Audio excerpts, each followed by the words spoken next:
So you as a patient, as a consumer, undergoing some kind of mental disorder, whether it's depression or schizophrenia or something else, actually having to take the action to find a solution. But many times, let's say you have you're diagnosed with schizophrenia and you're already to this state of, kind of helplessness. You need a friend, you need some kind of guidance to get you back on track, to get you the medication you need from Pear, to get you involved with maybe an application like Ginger. How are you seeing the family member, the care team involved in this whole process? Mm-hmm. Because once you get to that state, you need to get pulled back in order to be engaged with your solution. Mm-hmm. So I'll address this question from two different products that we're looking at. In the case of patients with addiction disorder, it's often the case that they are not themselves the primary seeker of help, right? And so we work with one of the psychiatrists that is the head of mental health services for the city and county of San Francisco, so he sees a lot of patients coming through the jail. So a primary way that a lot of patients with addiction disorder are getting diagnosed and seen is they're being court mandated. And or they're being forced by a job or a family member to come and seek the type of help that we're looking to provide and that they need, really. So there's a lot of referral in the space, and caregivers have to be really intimately involved. We're actually beginning to look at how we can layer in additional supportive services in a HIPAA compliant way. It's challenging. Our first app that will actually have caregiver access will be our app for schizophrenia, because like addiction disorder, the initial seekers of this help are often the families, and then these people need ongoing and lifelong support. So it's a bit of a challenge to bring in families and caregivers because of HIPAA. But as patients opt into it, we're looking to do that more. Healthcare, and especially mental health care, it takes a village for some of these things. Yeah, thank you. Can you guys see in the back? I know we're a little low up here. Should we stand? Yeah, we can stand up. Yeah. So I would say that users can come in from multiple channels. They could come in through a referral from a primary care doctor if they're noticed, if it's observed that they're having symptoms that are concerning. We're also going through employer channels, so it can be part of a wellness program at your place of work, where you're able to get screened for symptoms and get hooked up with a provider. And then also direct to consumer. So I think the key part to get at your question of how does one overcome that barrier is, to overcome stigma, is to have an immediate access to the coach. And that is why the first thing that happens when you go onto our platform is a connection with a coach, so you can talk to a person and sort through, figure out how to navigate the system and what your needs might be, and how severe the symptoms are and what kind of care. Because I think the general consensus is that people may know that something's wrong, but they don't know exactly what's wrong, and they don't know what treatments are available and what the right channels are to pursue to get those treatments. Mm-hmm. Great, thanks. One question, another question that go ahead, yeah. So why don't you stand up and then we can repeat it up here.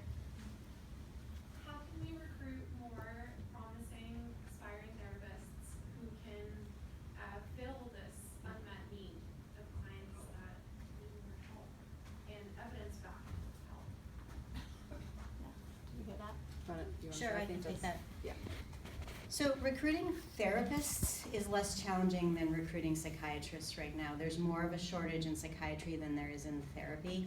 One way that the therapy issue is being addressed is by certain companies that are kind of have an arbitrage model where they're able to hook you up with a therapist that is in maybe a more populated place, or maybe they're able to hook you up with a therapist that is practicing in an area where reimbursements are lower.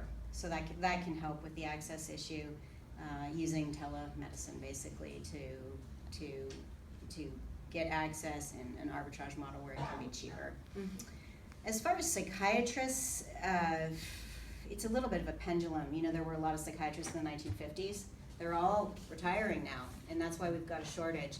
And recently, psychiatry has been one of the lower paid medical specialties, so it's been hard to recruit people into psychiatry residencies.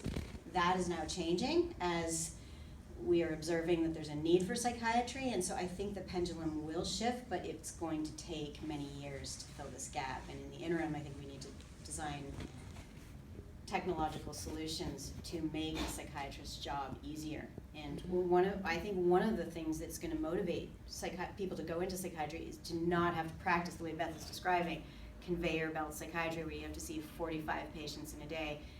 Patient, write a note, patient, write a note, and you don't have time to really do a nuanced evaluation. What we're hoping at Ginger.io is if we give the psychiatrist the support of the coach and the tools to do a more comprehensive evaluation through the app, then the psychiatrist's job becomes much more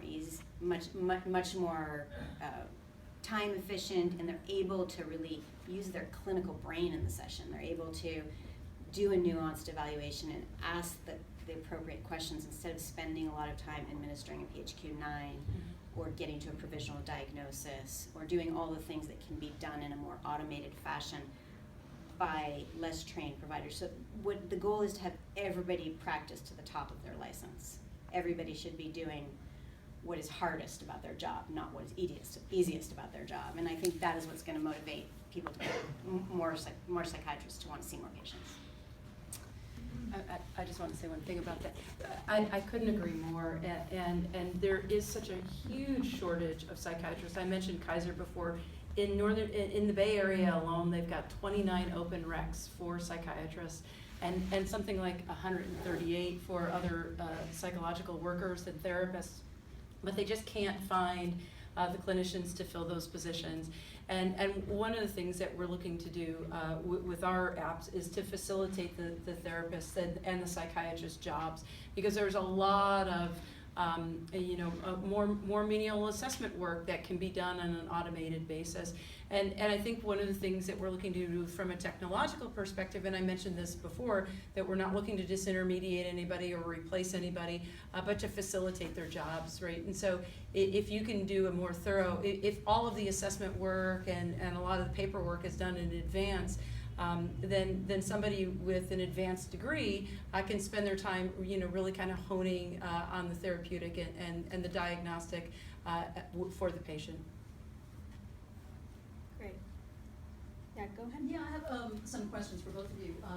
For Mimi at Ginger.io, for the study that you did, like how many patients and for how long?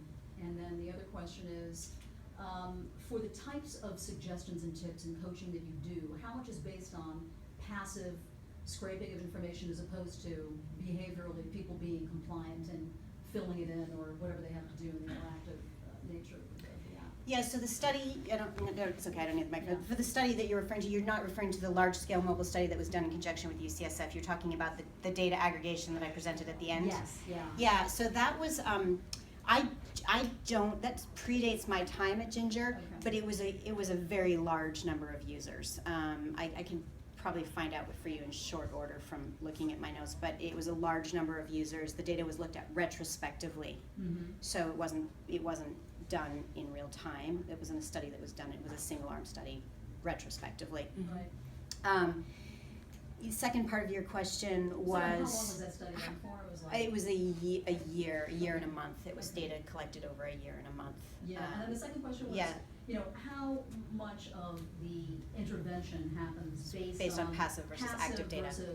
Yeah, so initially it's actively collected data. That is what we start with. Sure. The passive data provides nuance for the active data. So the first thing we do is we have validated screening tools that are delivered in branching logic. So the coach can actually deliver those in a kind of automated fashion because they're prescribed by me essentially. And so the coaches are supervised by higher level practicing clinicians, whether they're therapists or psychiatrists, And so we're able to collect active data, just as Beth is describing, in a more automated, structured fashion, and then we can overlay the passive data to see when people might be in need. So you're always collecting passive data? We are always collecting and passive data. you opt in as a user? Yeah. Okay. You can opt in or opt out as a Sure. user for that. Yeah. And my experience is that when somebody has a chronic mental illness, they're opting in. Yeah. It's a small price to pay to get information about how to better manage your condition. What is the business model? So we are now direct to consumer, and we just put up our paywall this week. Today, tomorrow? Tomorrow, sorry. Stephanie is our marketing person, so she can help me with some of the non-clinical answers to the business. But so direct to consumer, and we're working with employers as part of their wellness benefits program. So employees can use the service as provided And it's by a their monthly employer. subscription, or is it a one? It's a monthly prescription, so you're a member, Mm-hmm. and then you can opt in for additional higher level services like therapy or psychiatry. Mm-hmm. And Beth, what is your payment model? So if we want to elaborate that a little bit more. Yeah, so we're working directly with payers because we're going to the FDA. So on the subclinical products, we're actually paid. It's an enhancement to the sale of the supplement, and so we're paid by them. We're not direct to consumer. We don't charge consumers at all. On the clinical products, we're working with payers. So large insurance companies like Kaiser, that is both a payer as well as a provider, and they're paying us on a it's really a license and prescriptive fee. Okay. Great. Yeah, go ahead. Should I say that? Yeah, do you want to stand up? Are there any considerations that you need to take or prefer to or not to take around making your app data portable, for example, in the EMR context, or also consumable by, say, like an external site or an external aggregator? Is that for me? Well, in or- terms of privacy concerns, I think both of our platforms are absolutely HIPAA compliant. So was that part of the question or not so much? I would assume that like HIPAA compliance would be a baseline. Yeah. Because you would need to mandate that in order to make it consumable by, say, like a longitudinal research aggregator. But I was wondering if either of the app vendors needs to also consider porting it into, say, someone's record. I don't know, I'm just curious. So when we look at data, it's completely de-identified. You know, when we're looking at aggregate data, like what I presented, it's de-identified from any individual. Okay. In terms of the electronic medical record, if you're being treated by a psychiatrist or a therapist, that electronic medical record is its own domain that's separate from, it has an API with the Ginger platform, but it's kept in a secure place. Mm-hmm. So similarly here, when we look at aggregate or census data, there are 18 factors that are required by law that we use to de-identify the data. And we do data de-identification as well when we're looking at data structures and data modeling. Under our platform, we do integrate into EHRs. The P in HIPAA is not for privacy, it's for portability. And a lot of people actually forget that. And People can't remember how to spell HIPAA. Right, yeah, it's one P and two A's. And so we do integrate back and forth via an API with electronic health records. In our system, the covered entity that we're working with actually owns the data, and if the relationship goes, but we're up to all of the standards where we're required by law to keep all the data for at minimum of 6 years and end-to-end encryption and the like. In the back there, middle. Stand up. Yeah. Thank you guys for talking for us. As a ER doctor, I think I see a lot of the psychiatry patients who are not covered in our current system. You probably see as much as you do, because as you can imagine, chest pain is mostly anxious patients, but as well as a person with a heart attack is very anxious. How do you guys see yourself integrating with the healthcare system, both currently as well as in the future as you guys continue to grow? Do you want to take that or should I? Go ahead. We currently are not working directly with payers, but that is in our roadmap. So that I think that's something that we'll happen probably third quarter. But it's absolutely necessary to work with payers because of the insurance barriers that you're describing. And we're very much interested in integrating, and you mentioned that you're an ER doc, and you know we work with I mentioned a psychiatrist for the city of San Francisco, and he claims that you know up to 80+% of all ED visits are mental health related.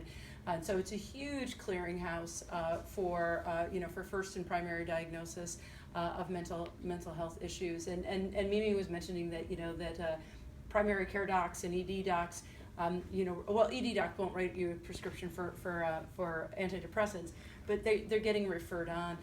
So you know, we're really very interested in enabling you know across the healthcare ecosystem, putting the right tools in the right place. And so, in a case like yours, I mean, it can be really challenging in the ED to actually even get a psychiatrist opinion because they're so scarce. So you know, how do we provide these types of tools that can help you to you know get the patient the right type of help that they need? Are you just a question? Do you think pharma companies are intimidated by what you're trying to accomplish? Because you know, I've seen actually starting in the pharma space that you know there's a big issue with adherence with their own medication. So they're actually partnering with app developers, and they're trying to create applications for their own sake to kind of prescribe with their own product. And so now a company like Pear is coming out and saying we can do this together. I mean, it must scare the pharma companies in a certain way. You know, it's interesting. So in 2014, we were out at JP Morgan Healthcare Investing Conference. Everybody in this room probably knows that event. And the pharma companies that we were talking to were like, you know, why are you doing that? And you're stupid, right? And in 2015, they're like, okay, we get why you're doing that. It's really interesting. And this year they're like, we need to partner with you. Pharma companies have been really trying to be in this space. There's actually the pharmaceutical mobile health report that's put out. They're spending millions, you know, just under $1 billion have been spent. But basically they're creating that little directions for use that comes out of the pill pack, and they're putting it on an app. Right, and so they're really very interested in different approaches that they can use. And as I said, you know, medication compliance is just one element of what we're doing. If it's just medication compliance alone, even if you gamify it, patients are going to lose interest in it, right? You have to have a nuanced and more supportive approach. So they're finally coming around, and you know, at JP Morgan this year, we're hearing everybody talk about beyond the pill. And I'm sure that the audience is, I see a lot of nodding heads, yes, beyond the pill. So they're very much interested this year. Great. Yeah. So maybe you could explain a little bit more about who the customer is for your offerings, and what are they buying? What are they getting? What are they buying from you? Yeah, so there's a couple of different ways that we really kind of parse this, right? But we are a B2B play. We don't sell direct to consumers, say for you know the subclinical products. The whole thing with the e-formulations should be familiar for our pharma friends, right? So the traditional pharma model is 10 years and $1 billion, and maybe you have the next Ambien, right? You've got the next product to the market. And then you've got your patent clock that starts ticking the moment that you release that product, right? Tick, tick, tick. And you got a product like Ambien, you know, talk about your blockbusters in Hollywood. I think Ambien made $68 billion in its first year. I mean, this is a blockbuster. So, you know, if you're a smart pharmaceutical company, and they are, they start immediately looking at the formulation and doing a reformulation. So they move a molecule here and a molecule there, and they add things like stomach buffering and controlled release. And some of our friends from the pharmaceutical industry would do a much better job than me with an MBA of describing the process there around the biochemistry. But they then look to time a reformulation so that they are able to leverage the brand and have, you know, Ambien controlled release, right? Ambien CR, which was a pretty fast follow onto the market. So our primary business model is working with pharma companies where we have this e-formulation, where there's a synergistic relationship between the app and the pharmaceutical that decreases the risks of the pharmaceutical and it increases its efficacy. So they're really very interested in working with us now around kind of the low-hanging fruit, which is medication compliance, but the real gold ring there for the pharma companies is around an e-formulation and getting patents around that. I have some questions in the back. Yeah, go ahead. Yeah, I like your low-hanging fruit comment right there, that was funny. Oh yeah, with the pear. So the first question, Do you want to stand up? What? Do you want to stand up so everyone can hear you? How much does something like that cost? Like $1 billion or 10,000, or like where the license like that price point is? So I get asked a lot because I've made a number of apps for healthcare. I mentioned like the TBI and post-traumatic stress. So I get asked a lot, how much does it cost to make an app?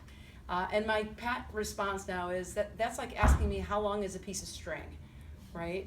So it depends on what you want to use it for. It depends on the data. So when we're in licensing things or developing things, it depends on what it does. It depends on on the data that we're in licensing. So these things vary, and they're really across the board. So it's challenging to say that the range is high. It is certainly not $1 billion in 10 years. One of the things that the dynamism of the digital mobile space is such that things change rapidly, right? You can't take 10 years to build a mobile app. The earth moves under our feet, right? In 10 years, think about how many different phones you've had in 10 years.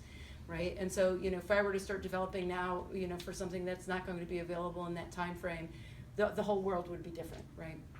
So you have an out-of-the-box solution that is currently priced for the payers, or is it all customization? So right now we're doing custom licenses based on efficacy, based on other costs. We just recently hired a head of commercialization. Who's also working to get CBT codes, right, so that payers can readily pay for these types of things. Cool. And for the trials for the substance use disorder, what did you find were the most effective features in increasing abstinence?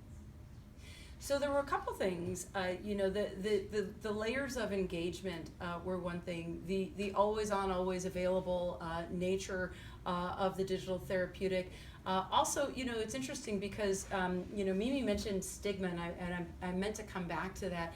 A lot of these diseases and disorders are so highly stigmatized that even talking to a therapist and a trained clinician for some people can be really embarrassing. They feel as if they're being judged. On one of my slides, I actually had an overview of an app that was developed in Australia, New Zealand, ANZAC, for teens with depression, and the throughput numbers of the digital therapeutic compared to the clinical TAU, treatment as usual, were phenomenal. And what the clinicians and researchers assume, the hypothesis is that teenagers don't want to talk to adults, even when they're highly trained, even when they're caring and responsive. They do much better with just a digital avatar. And so, I think that there's a number of factors for people.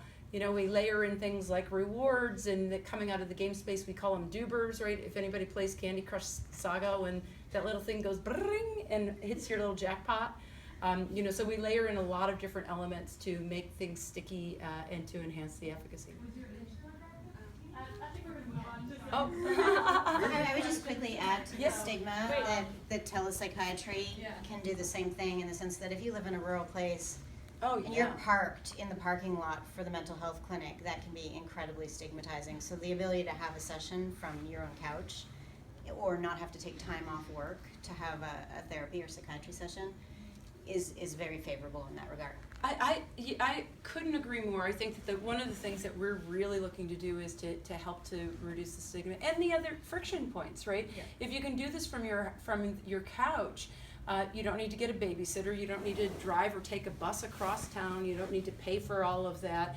You don't need to leave work early. There's a number of different friction points. And when we look at our two initial markets for, addiction disorder and addiction disorders and schizophrenia, minor friction points can actually stop patients from seeing a clinician. Hi. I'm Leandra Lehman. I'm a therapist and art therapist and marriage and family therapist for Seneca Family Agencies in Edgewood in the city. Having been worked within the community in various capacities, I am just so excited by the notion that maybe my job could be made easier. Maybe I could reach my clients in more intensive and more effective, fast-paced ways. However, the notion that kind of increased disconnection could actually facilitate, mental health and healing. It gives me a lot of questions, exciting questions, a lot of potential options there for treatment. But I do have a question surrounding what your long-term vision is. I mean, in terms of reaching communities that are disproportionately represented by mental health disorders, mental health illness, which are largely communities that are underprivileged, that don't have access to, health clinics, that don't have access to, sometimes don't have access to tech. So I'm curious around what your vision is and how you're going to reach them. I work with a lot of clients that don't have Kaiser, that don't have health insurance. Some clients that don't have phones or can't pay their phone bill. So I am very curious around what your thoughts are around how to connect with them, how to get your services to them, as well as how to address issues connected to the nuances of culture. So, I mean, I would just say that I think that those access issues and those barriers are very, very real, but the phone it's significantly lowered in terms of a barrier that most people at this point have a smartphone. A huge number of people, even in third world countries, have smartphones, and low-income people have smartphones. Drug addicts have smartphones. That most people have smartphones at this point. It's actually hard to find somebody with a landline. That's the challenge. So I think that that it is a barrier, but it's so much less of a barrier than it was. And if we can use that to leverage all the access issues that you described in leading up to that, then it's a win. Yeah, and I think that there are going to be a number of different, as the Affordable Care Act and the Mental Health and Addiction Parity Act are really starting to kind of be pushed and tested, and there's been a number of lawsuits around, providing this type of care. What community organizations, so the single largest payer for mental health in the country is the government. Right? So the single highest line item of the state of New York's healthcare budget is schizophrenia. And in part because, they describe these patients as kind of frequent flyers. They end up in the ED. They see you all the time. And so what people are beginning to understand is that, providing, and so we work with one provider, one MD, that's actually they're giving the patients phones. Now, actually, this is not really efficacious because, people with their primary phone, Mimi was saying she's never more than 5 feet from her phone, and we really do treat our devices in that way. But the cost savings in, distributing these therapeutics, with no cost to patients is just phenomenal, and the upside is phenomenal. I mentioned a little bit earlier, too, that it's not only, the cost of mental health issues, but all of the comorbidities that can go with it. To the point about frequent flyers, I mean, in the ED, we call these patients like the $1 million man because they rack up such huge bills in ED visits, and it would almost be worthwhile to pay an actual person to follow that patient around and take your medication, don't forget to sleep, and it would be worthwhile to pay an actual person to follow them around. To give them a phone is a small price to pay to reduce those acute care visits. Right? Yeah. Yeah, just maybe a couple more questions. I think Chris is raising his hand. Yeah. So one of the challenges with mental health is some of the metrics are subjective. It's not an A1C, it's not a blood pressure. So I think on one of your slides you had a metric that was a patient condition. PHQ-9. Oh, that was. Yeah, Okay. and we don't have a great thermometer for mental health. If you could come up with I was going to ask a you measure for me, I'd be ever so grateful.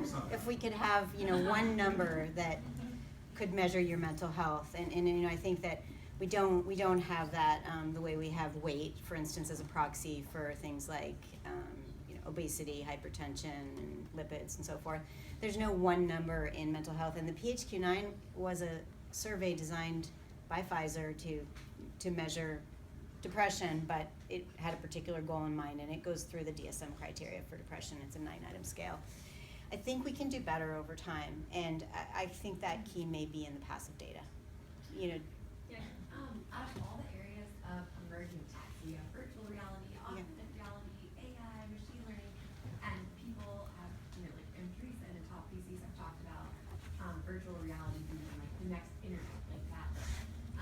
Out of all those spaces, which of those do you guys see as the most useful? Like, I've met with some scientists here, some engineers, machine learners, who could, like, potentially make new tech to help you all. Which of those do you see as most promising?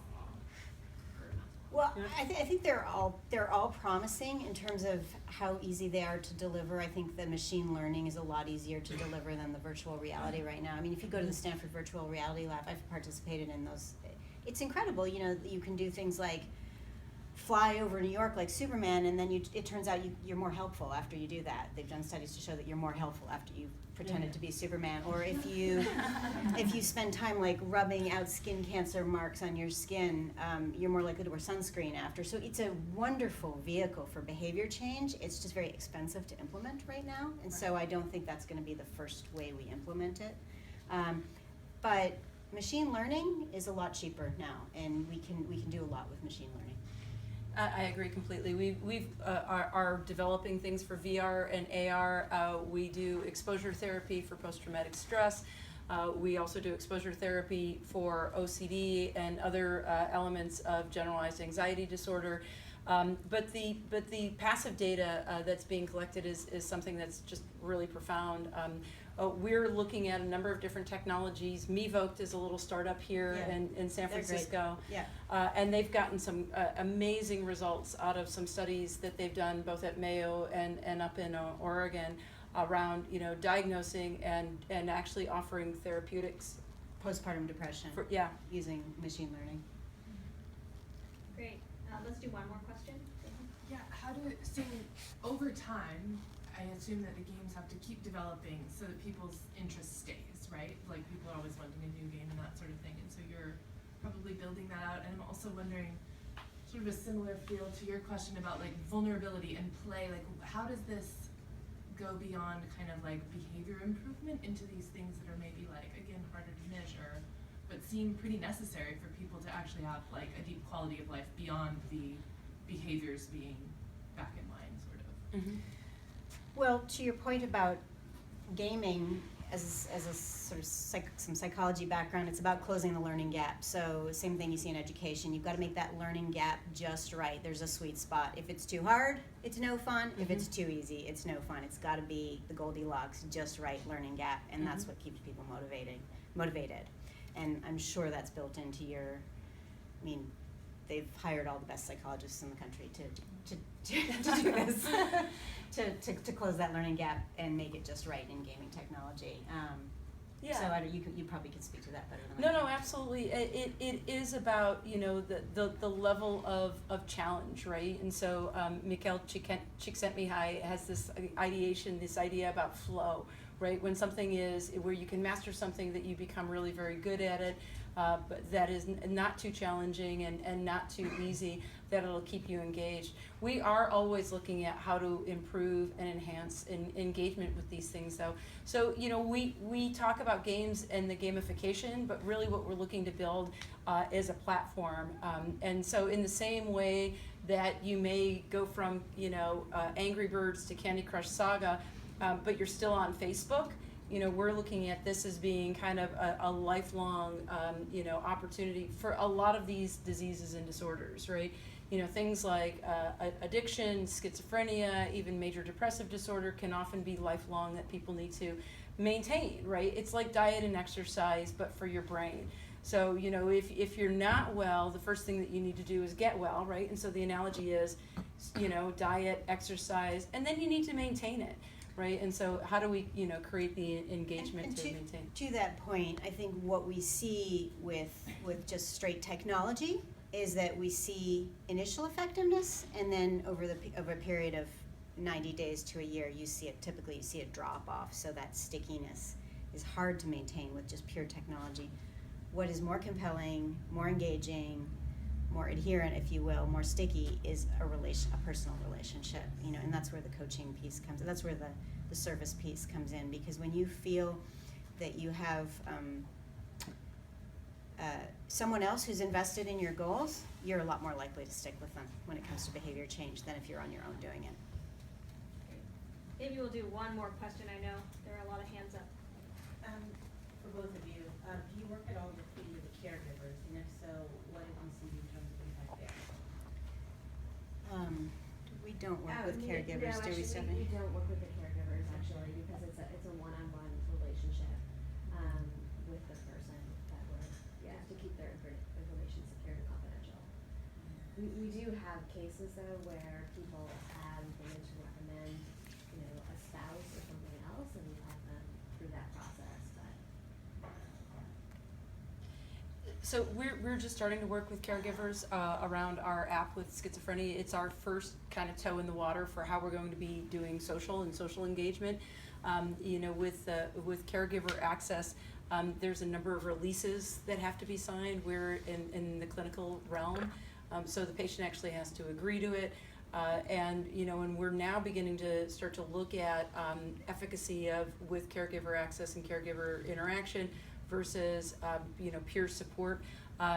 Danielle Schlosser, Dr. Schlosser out of UCSF has got an app for patients with schizophrenia where there's no caregiver access, but there is peer-to-peer support amongst other patients with schizophrenia, and she's getting great results out of that. It's a challenge, and I mentioned the Sparks guys out of Australia and New Zealand. What they found was that when the parents had oversight and insight, and the teens knew this, the outcomes were worse. It's challenging to know what effect that this is going to have. But also, I think it's really necessary. Jane Mcgonigal, if you guys have ever heard of Jane wrote a book called Reality is Broken, How Games Can Change the World. Actually herself had a car accident and suffered from a traumatic brain injury, and had a very difficult time recovering from this. She actually wrote a game, an app called Super Better, where she's the hero in her own adventure, and then she was able to assign people in her life, her husband and her twin sister, to be her coach team in that, and kind of standing in place of what Ginger has from a professional coach. That was actually shown to have enhanced efficacy, and Penn State did some great research around that. So it's a really interesting area that we're beginning to explore. Great. Thank you both. Well, thank everyone for coming tonight. Really appreciate it.